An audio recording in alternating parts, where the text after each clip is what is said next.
Olá, senhoras e senhores, tudo bem com vocês? Maravilha! Hoje nós vamos trabalhar com atos, fatos e negócios jurídicos. Essa é uma das partes mais importantes do nosso Código Civil, tanto que toda a preparação inicial do Código Civil é para atos, fatos e negócios jurídicos. Então, toda aquela parte introdutória do Código, que é pessoas e bens, serve para dizer quem pode, com o que, fazer negócios jurídicos. Então, negócios jurídicos, sem sombra de dúvida, é a parte mais importante do nosso Código Civil. Claro que todas elas são muito relevantes, mas negócios jurídicos é a essência do nosso direito civil, porque exatamente o direito civil vem daquela ideia da Revolução Francesa, em que nós temos liberdade, igualdade e fraternidade, para que a gente possa fazer os nossos negócios jurídicos, certo? Criando, entre aspas, lei entre as partes. Para a gente poder sintetizar o que é atos, fatos e negócio jurídico, muitas pessoas têm confusão, às vezes as pessoas, você vai lá, depois da faculdade, o cara faz 5 anos de faculdade de Direito, sai e não sabe a diferença, e é algo muito simples. Vamos entender, eu preparei um esqueminha para a gente ir explicando atos, fatos e negócios jurídicos. Enquanto eu vou explicando, vai aparecendo o esqueminha aí para vocês. O que nós temos aqui no mundo? Então, tudo que acontece no mundo é um fato, certo? Tudo que acontece. Por exemplo, um raio cai no meio do oceano. Isso é um fato. Caiu um raio no meio do oceano. Agora, os fatos, eles podem ser juridicamente relevantes ou juridicamente irrelevantes. Esse nós nem vamos trabalhar. O raio que caia no meio do oceano, sem atingir nada, é um fato juridicamente irrelevante. Mas para o direito existem fatos que são juridicamente relevantes. Então, tudo o que acontece no mundo, que é todas as ações das pessoas ou das situações que acontecem, que são juridicamente relevantes, são chamados fatos jurídicos. Então, um raio que caia numa árvore, que cai em cima de um carro, isto é um fato juridicamente relevante. Mas como o nascimento, como um contrato, é um fato juridicamente relevante. Os fatos jurídicos, eles se dividem em fatos jurídicos naturais e fatos jurídicos humanos, ou melhor, atos jurídicos. Então essa é a primeira classificação, fatos jurídicos naturais. O que são fatos jurídicos naturais? Os fatos jurídicos naturais, também denominados fatos jurídicos em sentido estrito, são as situações sociais juridicamente relevantes que decorrem em regra da própria natureza, sem a intervenção humana. Os fatos jurídicos naturais, eles se dividem em ordinários e extraordinários.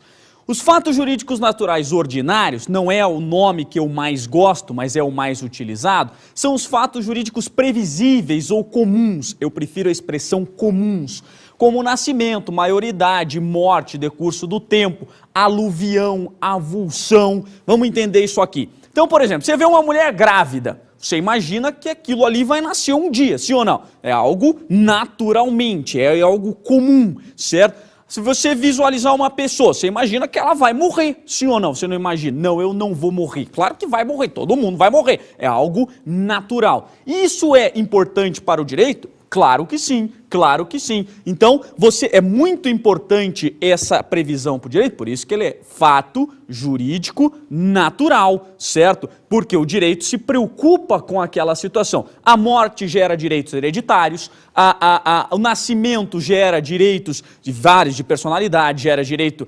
de também hereditários. Você tem o aluvião e o avulsão, que é aquele depósito de terra ou paulatino, que é o caso do aluvião, ou avulsão, no caso mais grave, né? Uma retirada de um rio, por exemplo, que venha de uma margem do rio que se deposite na outra margem de uma outra fazenda. Diminui patrimônio de um, aumenta patrimônio de outro. Isso é o avulsão, certo? O aluvião é a mesma coisa, só que paulatinamente. O aluvião impróprio é quando o rio seca. Então, isso aumenta terreno de pessoas, ganho de propriedade. São fatos jurídicos naturais.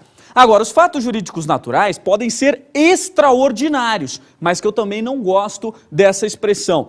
Eu prefiro, são os fatos jurídicos naturais que decorrem de eventos não previsíveis ou especiais. Porque você prevê, muitas vezes, uma enchente, como um terremoto, um maremoto, raio, tempestade, aquelas super tempestades que vêm com furacão. É algo que, às vezes, ele é previsível, certo? Mas é algo especial. Por isso que eu prefiro mais do que extraordinário a expressão especial. Fatos jurídicos, então, eles naturais, eles se dividem dessas duas maneiras. E eu tenho fato jurídico humano. O fato jurídico humano, também conhecido como ato jurídico, certo? O ato jurídico. Então, a diferença entre fato é gênero, ato, certo, é espécie desse gênero fato. E o ato é sempre quando envolve uma vontade humana, certo? Esse ato jurídico humano, ou conhecido como fato jurídico humano, ele pode ser um ato lícito ou ilícito, certo? Então são duas as classificações que nós vamos ter. Fatos jurídicos lícitos são aqueles criados pela lei, certo? Em que a lei dá um amparo legal para aquela prática, né? Então você pratica um determinado ato conforme o ordenamento jurídico, produzindo efeitos, como a professora Maria Helena Diniz, de uma maneira bem interessante, chamado efeitos voluntários, porque ele é querido pelo agente.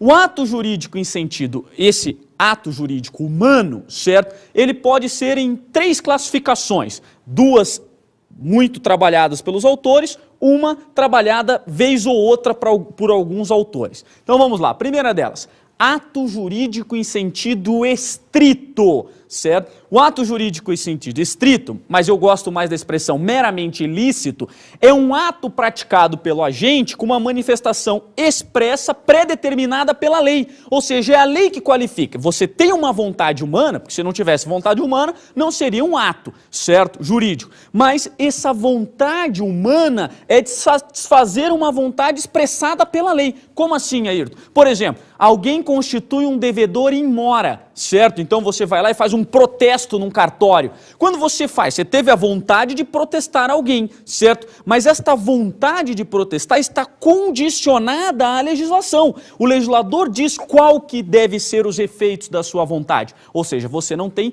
tanta liberdade assim, certo? Negócios jurídicos. Sem sombra de dúvidas, senhores, negócios jurídicos é para o Código Civil mais importante de todos os fatos jurídicos. No Código Civil de 1916, havia muita confusão entre ato, fato e negócio jurídico. Por isso que boa parte dos bacharéis em direito formados antigamente, que estudaram, como é o meu caso no Código Civil de 1916, não em 1916, obviamente, certo? Muita gente sofre alguma confusão nisso aqui. O Código Civil de 2002, ele facilitou a vida de muita gente, certo? Porque ele dá maior importância, de fato, aos negócios jurídicos. O que são, então? Manifestações da vontade, geralmente bilaterais, como os contratos, que buscam no ordenamento jurídico uma composição de interesses. Então, geralmente, nós temos aí os nossos contratos, então uma compra e venda, quando você vai comprar um seu carro novo, quando você vai... Mas existem alguns, óbvio, negócios jurídicos que são unilaterais, testamento, instituição de fundação, renúncia à herança, são situações em que no nosso ordenamento jurídico você tem uma manifestação unilateral da vontade, certo? O Código Civil de 2002, como eu disse para vocês, usa uma expressão genérica para ato jurídico, certo? E negócio jurídico, ele diz, ele é mais rico, ele é mais encorpado, ele é mais dentro do código. Ele fala assim, tudo que eu falei de negócio jurídico para você, serve. E o ato jurídico, o que eu falei para você, se for aplicável o que eu falei em negócio jurídico, usa o que eu falei em negócio. Então, essa é a grande diferença entre o Código Civil de 2002 para o Código Civil de 1916. Ele é muito mais específico nos negócios jurídicos, que de fato são os mais importantes. Fatos jurídicos. Alguns autores apenas classificam, por isso que no seu esqueminha aí está tracejado, certo? Alguns autores apenas classificam as ações que não são fruto da vontade nem da intenção do autor, mas geram uma consequência tipificada pela norma.